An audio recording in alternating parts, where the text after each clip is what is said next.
Apa? Semua yang ditunjukkan di dalam bentuk Ya, coba Bapak jelasin. Tadi Allah pada hari kiamat katanya nggak datang. Apakah kemuliaan Allah itu merupakan betisnya Allah, Pak?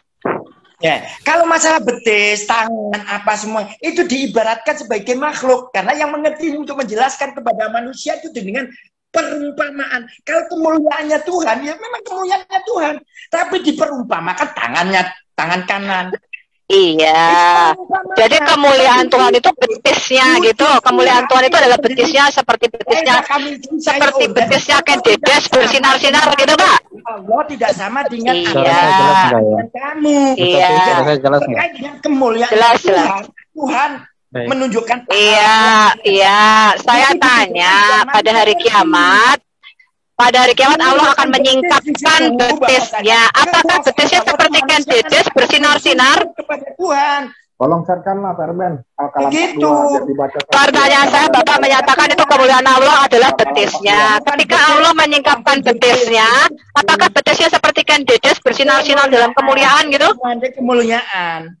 Terkait dengan wujud. Nah, yang saya tanya, Bapak tadi mengatakan itu hanya kemuliaan Allah. Dan ketika Allah menyingkapkan betisnya pada hari kiamat, apakah betisnya bersinar-sinar penuh kemuliaan seperti Ken Dedes? Menunjukkan keperumpamaan kepada manusia karena yang diberitahu di sini yang punya. Kira mudeng-mudeng ya wong iki ya. Iya.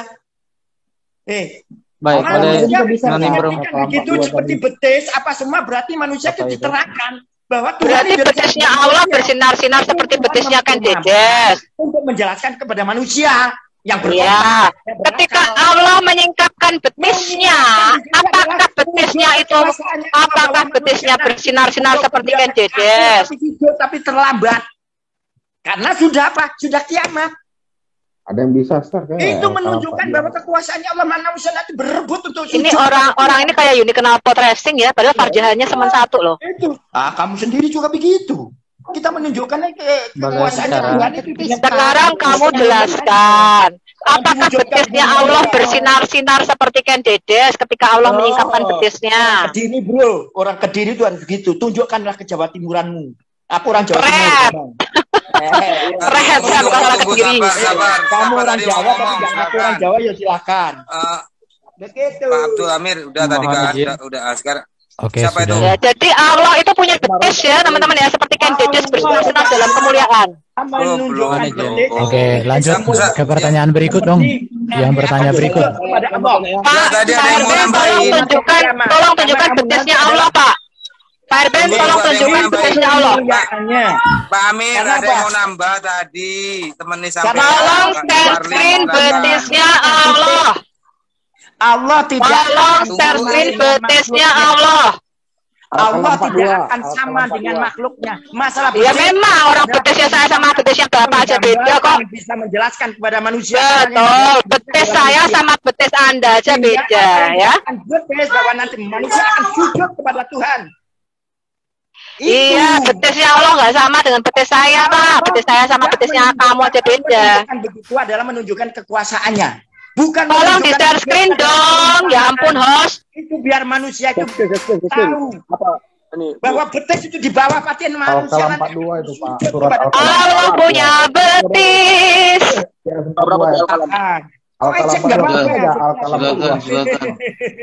Silakan kau ejek apa? Pak Sumarlin mungkin bisa bantu Pak Sumarlin. Ya kita lihat betisnya Allah dulu yang akan disingkapkan ya. Kita lihat betisnya Allah yang akan disingkapkan. Nanti manusia di dunia ini di sisi Allah kita hidup cuma satu detik di sisi Allah. Tapi makanya kita nanti sebentar aja diuji di dunia ini. Pak Amir, ini ada kawan Pak Amir, Pak Sumarlin. Kawan Pak Amir, satu iman dengan Pak Amir, Pak Sumarlin namanya. Ini lihat ya, betisnya Allah disingkapkan.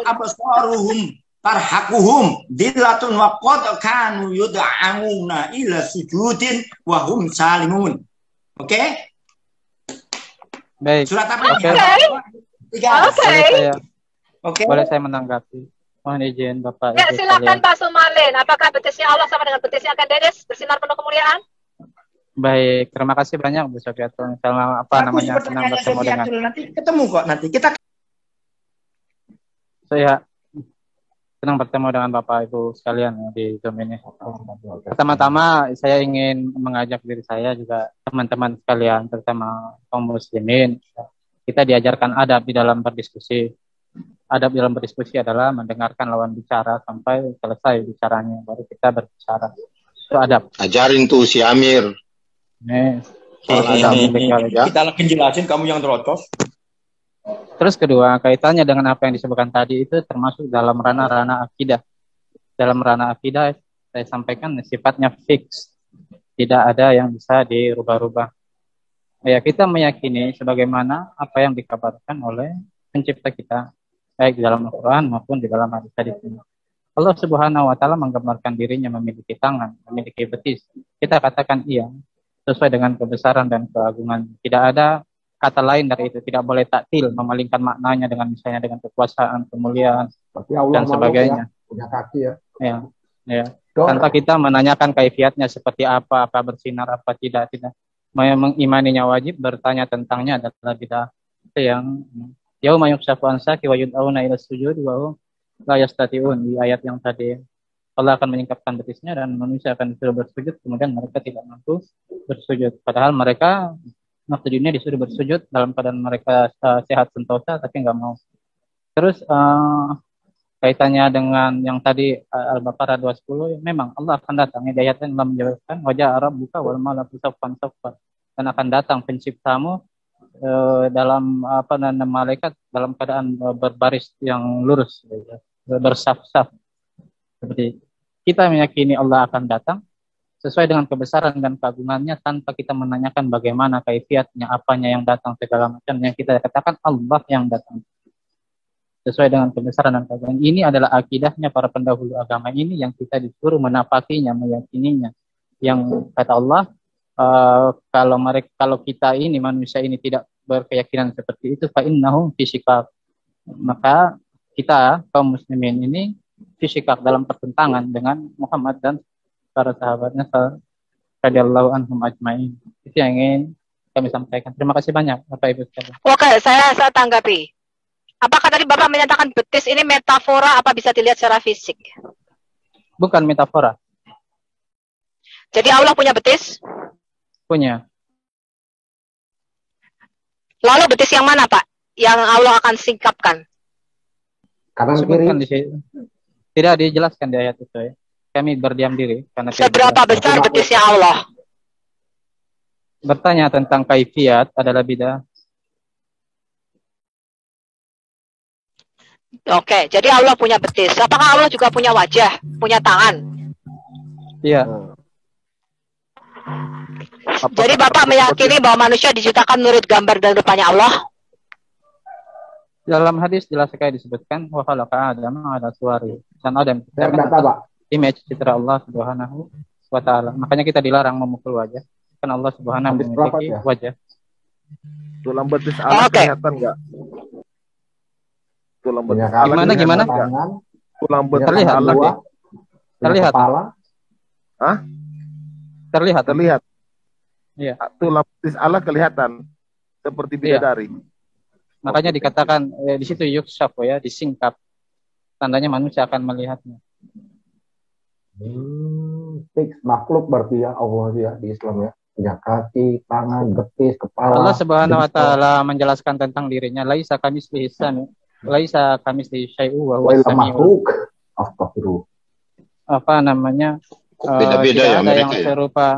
Tidak ada yang serupa dengannya. Wa huwas samiul basir. Sedangkan dia Maha mendengar, lagi Maha melihat. Tidak kita katakan mendengarnya seperti teknisnya seperti manusia atau yang lain. Yang jelas beyond our imagination. Dan kita tidak bertanya tentang. Coba Pak Sumarlin yang lebih cerdas dari semua muslim-muslim sini jelaskan sama kita apa artinya manusia atau Adam diciptakan menurut gambar dan rupanya Allah. Yang kami pahami dari hadis itu ya, yang saya pahami pribadi, saya tidak ingin mengatakan saya mewakili agama Islam dan sebagainya. Saya mewakili diri saya sendiri dalam ini. Hadis itu dikatakan demikian, maka kami katakan demikian. Adapun teknisnya seperti apa dan segala macamnya belum sampai pada kami hadis-hadis yang sahih tentang itu.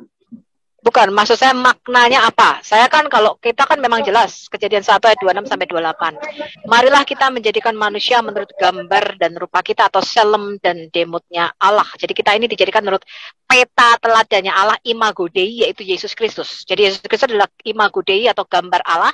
Kita dijadikan menurut Dia, menurut Sang Anak yang sulung dari segala yang diciptakan. Nah, itu saya sudah bikin videonya selem dan demut, dan kita tahu apa artinya diciptakan menurut gambarnya Allah. Kalau di dalam Islam apa maknanya Anda diciptakan menurut gambar dan rupanya Allah? Baik, ada beberapa pendapat para ulama tentang ini, tapi itu tinggal pendapat. Yang jelas tidak kami tidak tahu kalau kami yang belum belajar ke arah situ, tetapi sampai sekarang saya belum mendengar, belum menemukan bahwa yang dimaksud itu adalah ini. Yang jelas Adam diciptakan atas gambar Allah, ala suwarihi, di atas gambar Allah Subhanahu wa taala. Apa yang dimaksud itu adalah blueprintnya itu menurut sebagian, ada apa yang dimaksud memang bahwa secara jisimnya, secara fisik dan segala macamnya, kami tidak tahu akan hal itu. Dan tidak ada kami dapati hadis hal itu.